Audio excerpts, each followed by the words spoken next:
পেহেলগামে ঢোকার আগে আমাদের আজকের লাঞ্চ হবে নদীর ধারে, খুব সম্ভবত লিডার নদী। ভেড়ার পাল ঘুরে বেড়াচ্ছে, এই আওয়াজ শুনেছেন নদীর, সেই স্রোত, পা আপনি ধরে রাখতে পারবেন না এখানে। ঝিঙ্কা চিকা তাড়াতাড়ি আসো, এই তো ছাতা নিয়ে এসছে।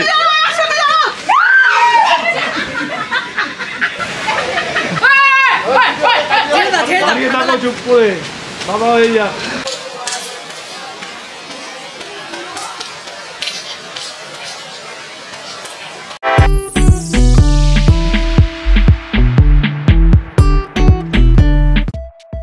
গতকাল বিকালে সোনমার্গ থেকে শ্রীনগরের হোটেলে ফিরে আমরা আমাদের লাগেজ প্যাক করে রেখেছিলাম রাতের মধ্যেই, কারণ আজকে সকালে 10টার মধ্যে আমাদের হোটেল চেক আউট করতে হবে। আমাদের আজকের ডেস্টিনেশন কাশ্মীরের অসাধারণ জায়গা পেহেলগাম। আমাদের গাড়িতে লাগেজ ওঠানো কমপ্লিট এবং আমাদের ব্রেকফাস্টও কমপ্লিট। আমরা লাঞ্চ করব পেহেলগামের লিডার নদীর তীরে।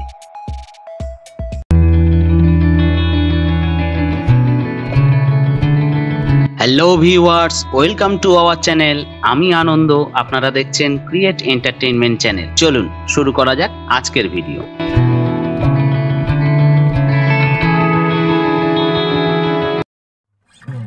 শ্রীনগরের জ্যাম কাটিয়ে আমরা এগিয়ে চলেছি পেহেলগামের উদ্দেশ্যে। পুলওয়ামা, অনন্তনাগ হয়ে আমরা পৌঁছবো পেহেলগাম। শ্রীনগর থেকে পেহেলগামের দূরত্ব আনুমানিক 90 কিলোমিটার। পৌঁছতে সময় লাগে প্রায় 3 ঘন্টা। তবে আমরা যেহেতু লাঞ্চ করে হোটেলে যাব, তাই আমাদের আরো কিছুটা বেশি সময় লাগবে।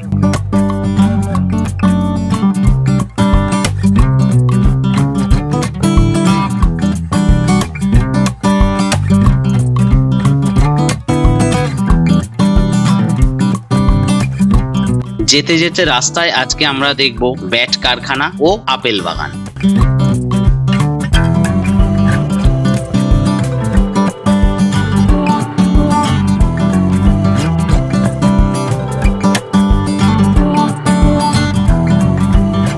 প্রথমে আমরা এসে পৌঁছলাম ব্যাট কারখানায়। এখানে প্রচুর ব্যাট কারখানা রয়েছে, প্রায় ঘরে ঘরে এখানে ব্যাট তৈরির কুটির শিল্প আছে। আপনারা জানেন যে কাশ্মীরের তৈরি উইলো কাঠের ব্যাট পৃথিবী বিখ্যাত। সারা পৃথিবীর নামি দামি ক্রিকেটাররা এইখান থেকেই তাদের খেলার ব্যাট কিনে নিয়ে যায়। আসুন কারখানার ভিতরটা আপনাদের ঘুরিয়ে দেখাই।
এই কারখানা থেকে কিছুদিন আগেই সচিন টেন্ডুলকার ব্যাট কিনে নিয়ে গেছে। সেই তথ্য আমাদের ড্রাইভার ভাই আকরাম আমাদের জানালেন। আপনারা তার মুখ থেকে সেই ইনফরমেশনটা শুনুন। यहाँ कश्मीर में उइलो काट का बैट फैक्ट्री यही है ना? हाँ, ये बैट फैक्ट्री है। यहाँ पे ये लोग अपने बैट बनाते हैं। विराट कोहली भी यहाँ से बैट लेके जाता है। अच्छा। और इस बार यहाँ पे सचिन तेंदुलकर यहाँ पे आए हुए थे। अच्छा, यहाँ पे बैट लेके भी हैं और खेले भी हैं। वाह, और बहुत बढ़िया बैट बनता है यहाँ पे। अच्छा, শুনুন আপনারা, সচিন টেন্ডুলকার, বিরাট কোহলি সবাই কিন্তু এখান থেকেই ব্যাট খেলি। সম্পূর্ণ এটা এরিয়াটাই ব্যাট ফ্যাক্টরি। ব্যাট কারখানা এক্সপ্লোর করে আমরা এগিয়ে চলেছি আপেল বাগানের উদ্দেশ্যে। এই কাশ্মীরের আপেলও জগৎ বিখ্যাত। যদিও এখন আমি আপনাদের আপেল গাছটাই শুধু দেখাতে পারবো, আপেল নয়। আপেল দেখতে হলে আপনাদেরকে সেপ্টেম্বর বা অক্টোবরের মাঝামাঝি আসতে হবে। তখন আপেল গাছে সবুজ রং কম, লাল রং বেশি দেখতে পাবেন।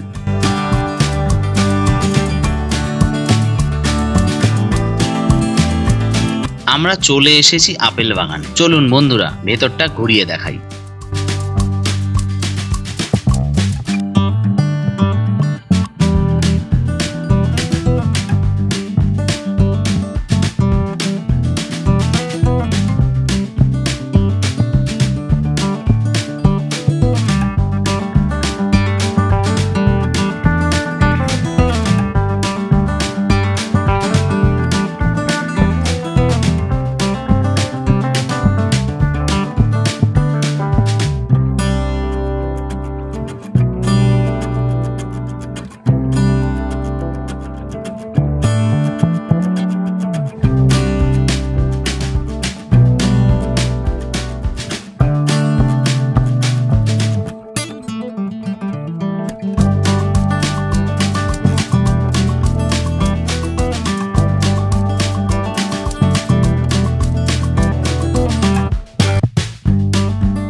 इसका नाम है कोई? हाँ, रानी रानी रानी। अच्छा, ये ईरानी है, ईरानी। वाव, ये यहाँ का नहीं सर, ये ईरान से कहाँ है। का? ईरान से। हाँ। अच्छा, इसको बहुत नीचे देखो ना, पैर में पंखे है, इसमें अच्छा, वो पंजा नहीं लगे है। अच्छा, पंजा नहीं, पंखा है पैर में।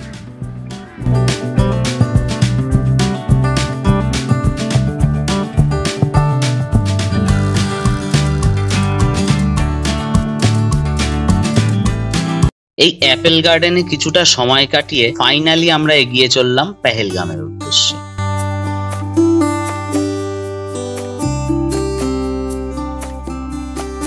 আমরা এখন আশমুকাম দরগার সামনে দিয়ে যাচ্ছি। প্রায় 600 বছরের পুরনো এই দরগার একটি বিশেষত্ব আছে। এখানে বজরঙ্গি ভাইজানের শুটিং হয়েছিল, যেখানে সালমান খান মুন্নিকে নিয়ে আল্লাহর কাছে দোয়া করতে গিয়েছে। এটা অনন্তনাগ থেকে প্রায় 20 কিলোমিটার দূরে অবস্থিত। পেহেলগাম যেতে গেলে রাস্তাতেই এই দরগা আপনারা দেখতে পাবেন।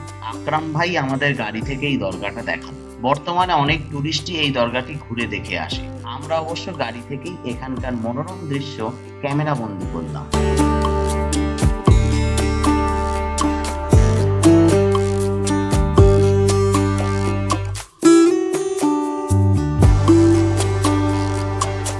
অনন্তনাগ থেকে প্রায় 45 কিলোমিটার দূরে অবস্থিত সবুজ তৃণভূমি বেষ্টিত এই পেহেলগামের উচ্চতা সমুদ্রপৃষ্ঠ থেকে প্রায় 7200 ফুট।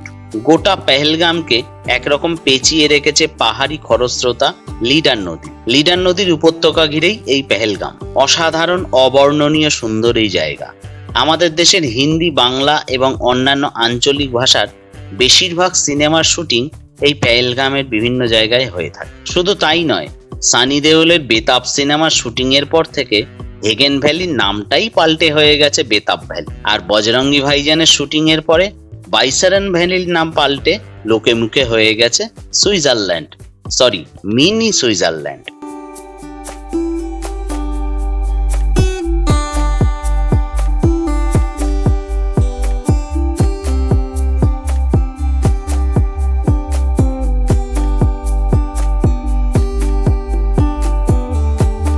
প্রকৃতির অপরূপ শোভা দেখতে দেখতে আমাদের গাড়ি এসে দাঁড়ালো লিডার নদীর ধারে একটি জায়গায়, যেখানে আমরা আজকের লাঞ্চ পর্ব সেরে নেব।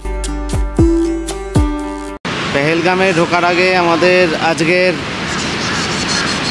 লাঞ্চ হবে নদীর ধারে, খুব সম্ভবত লিডার নদী। ভেড়ার পাল ঘুরে বেড়াচ্ছে, এই হচ্ছে সেই নদী। মানে কি বলবো, অসাধারণ জায়গা, হেব্বি হেব্বি, এক কথায় কোনো কথা হবে না বস। আওয়াজ শুনেছেন নদীর? সেই স্রোত, পা আপনি ধরে রাখতে পারবেন না এখানে, এমনি নিয়ে চলে যাবে।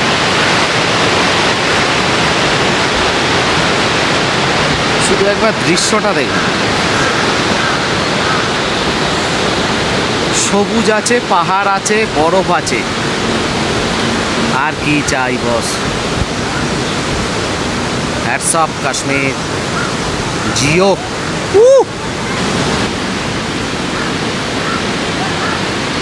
কিচেন গ্রুপ খানা বানা তৈয়ার করছে। এই দেখুন হিন্দিতে কথা বলতে বলতে হিন্দি বলা অভ্যাস হয়ে গেছে। যাই আর খাবার তৈরি করছে, খাবার তৈরি করে এনেছে এই দেখ, সেটা পরিবেশন না হবে।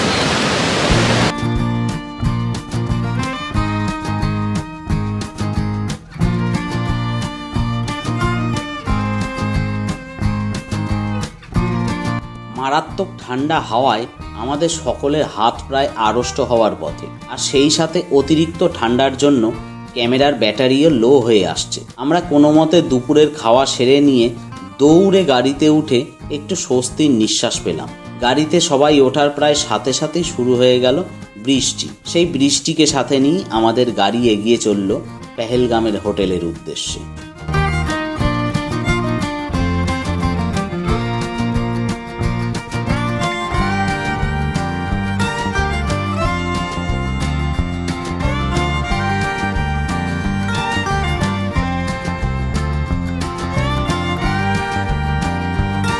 গতকাল বৃষ্টির মধ্যে আমরা কোনো মতেই হোমস্টেতে এসে উঠেছিলাম। আমাদের অনেকেরই লাগেজ বেশ কিছুটা ভিজে গিয়েছিল, আর ক্যামেরার ব্যাটারি চার্জ করতে দেওয়ায় কালকে আর কিছু শ্যুট করতে পারিনি। আজকে আপনাদের এই হোমস্টেটা দেখাই, চলুন। সো ওয়েলকাম ভিউয়ার্স, আজকে পেহেলগামের দ্বিতীয় দিনে আপনাদের শুভ সকাল।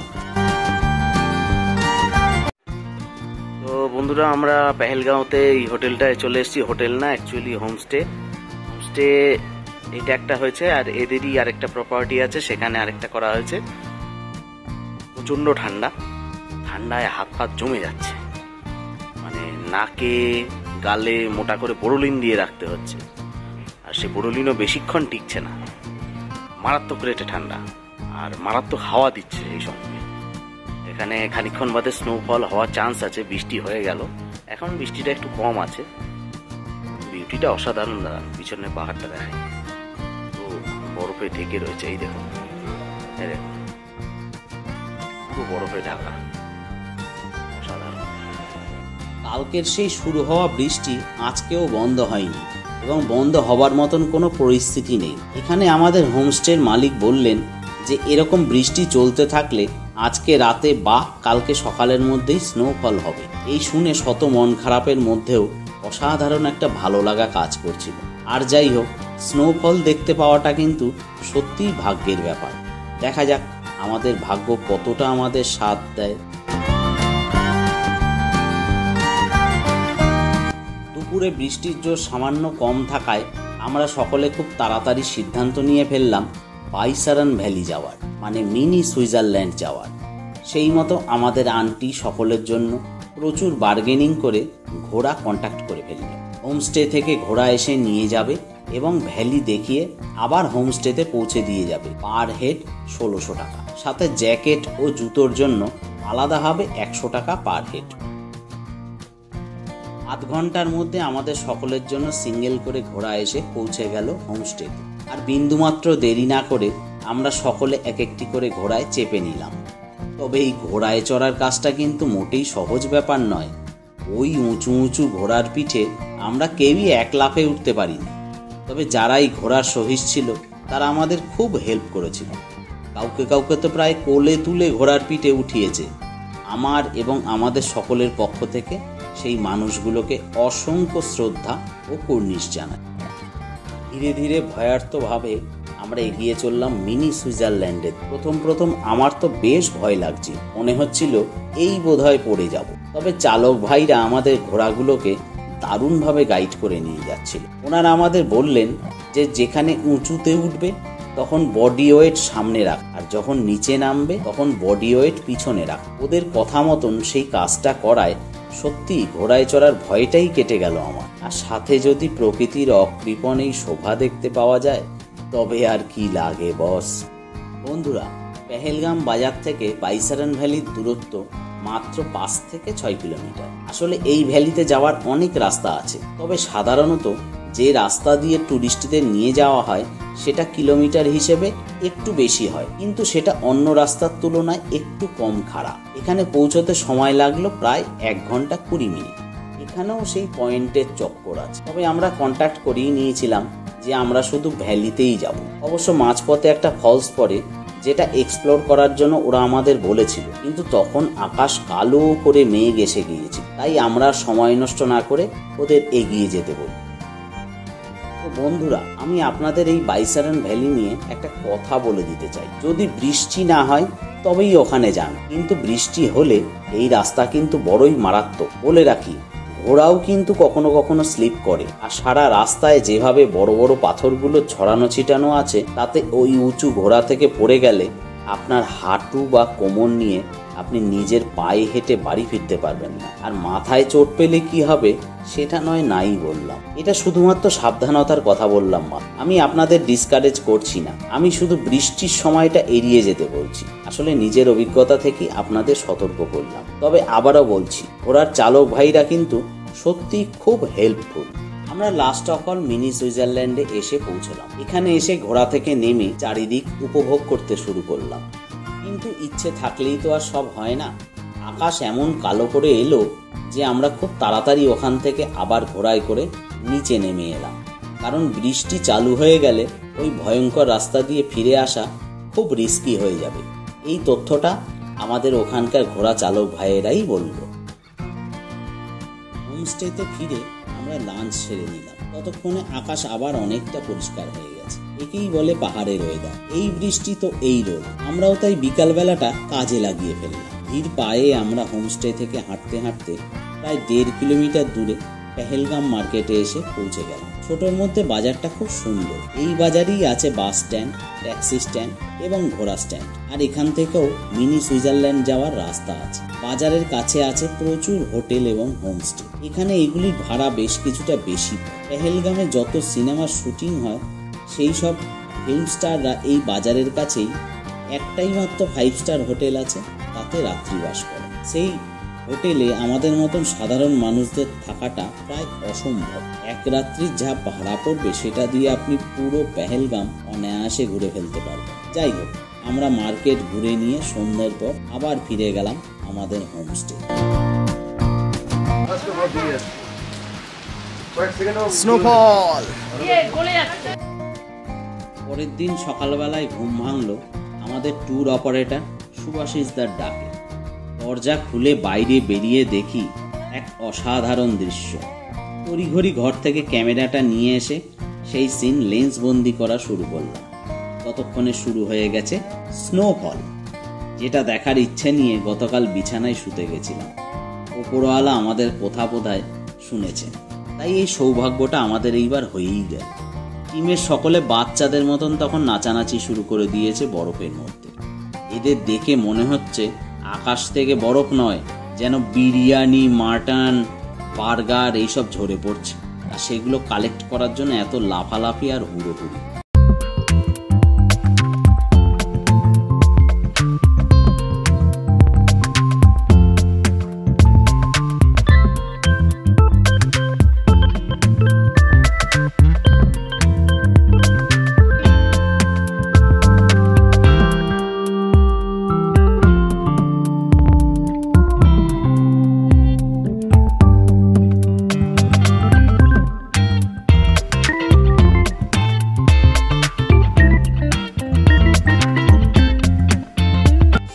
দেখতে পাওয়ার এক অনাবিল আনন্দ আমরা সকলেই দারুণভাবে উপভোগ করে নিলাম। সবাই যেন পৌঁছে গেছিলাম আমাদের ছোটবেলার জগতে, যখন বৃষ্টির মধ্যে ফুটবল খেলার মজা নিতে পারাটা ছিল এখনকার ইউটিউবের সিলভার প্লে বাটন হাতে পাওয়ার মতন।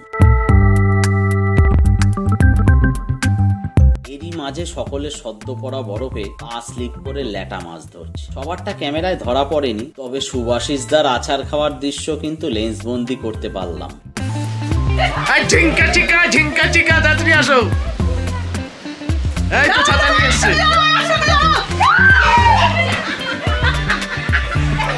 বরফে স্লিপারি হয়ে গেছে, ভিডিও হয়ে গেছে। বেশ কিছুক্ষণ মজা করার পরে আমাদের গাড়ির ড্রাইভার দাদারা জানিয়ে গেল 1 ঘন্টা বাদেই আমাদের এই পেহেলগামকে টাটা জানিয়ে বিদায় নিতে হবে। তাই আমরা দেরি না করে যার যার লাগেজ গুছিয়ে ব্রেকফাস্ট খেয়ে রেডি হয়ে নিলাম গাড়িতে ওঠার জন্য। আমাদের পরের ডেস্টিনেশন কাটরা বৈষ্ণোদেবী মন্দির দর্শন। আজকের কাশ্মীর পর্ব এখানেই শেষ করব। আবার আপনাদের সাথে দেখা হবে পরের এপিসোডে, সেটা কাটরাতে গিয়ে। খুব ভালো থাকবেন। আর হ্যাঁ, যেটা প্রত্যেকবার বলি সেটা হলো চ্যানেলের ভিডিওগুলো ভালো লাগলে অবশ্যই সাবস্ক্রাইব করে নেবেন এবং বেল বাটনটা প্রেস করে রাখবেন। এই ভিডিও সম্পর্কে আপনাদের গুরুত্বপূর্ণ মতামত আমাদের কমেন্ট সেকশনে নিশ্চয়ই জানাবেন। So tata, by.